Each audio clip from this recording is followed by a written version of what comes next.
I can't believe I'm about to admit this on the internet, but my first time, I actually, halfway through, I fell asleep.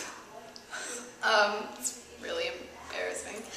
And, you know, it was going on, and I couldn't stay engaged, and it was just like going on forever, and I felt really bad. You know, he was trying really hard, but it just wasn't doing it for me.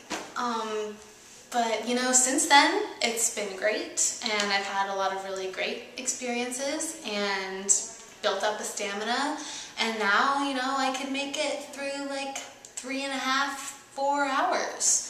You know, sometimes even if I had to, I mean, I could do like 2, maybe 3 times a day. I mean, I just watched Branagh Hamlet yesterday. I'm Kelsey Foremost, and Hamlet was my first Shakespearean experience.